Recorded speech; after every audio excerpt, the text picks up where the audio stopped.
Good day all.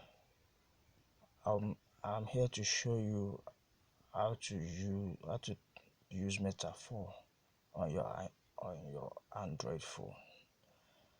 First, to navigate through Android phone, to do anything you like.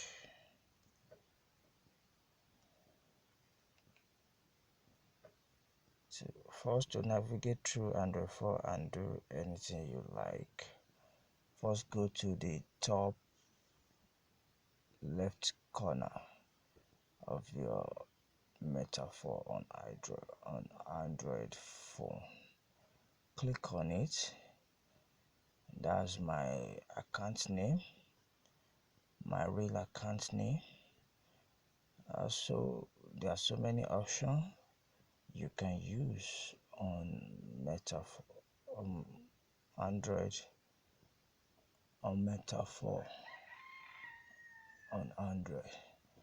The options are quotes, chart, trade, history, mailbox, news, economic calendar, messages, trader community, trading application, settings, journal, and about.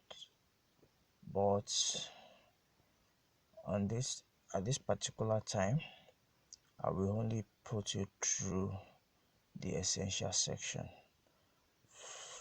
for you to be able to use this application on Android phone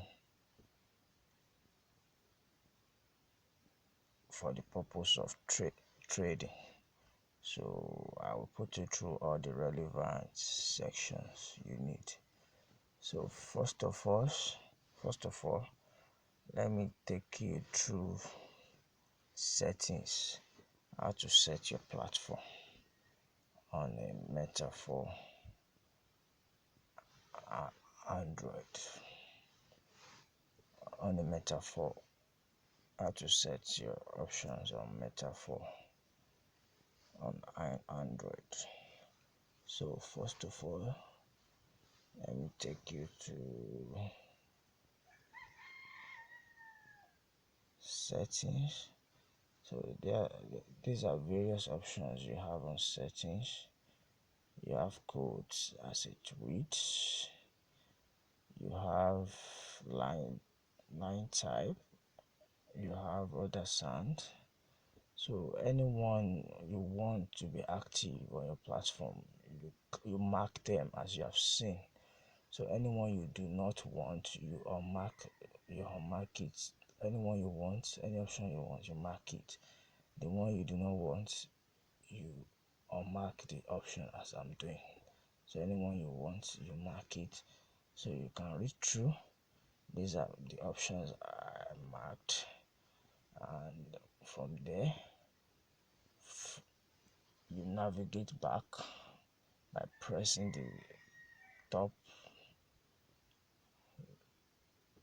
left corner of your app to go back to the platform to see how it looks. So on my way to go back, you click. After clicking the button at the right corner, for you to go back, you click charts. There you go. So with all those settings you see earlier, so this is how my platform looks. However, you don't need to bother yourself on there are some sections you see at this level. You don't need to bother yourself, but the section you see, on my platform I have about 4 sections. So from what you can see, I have 4 sections, and they are called Forex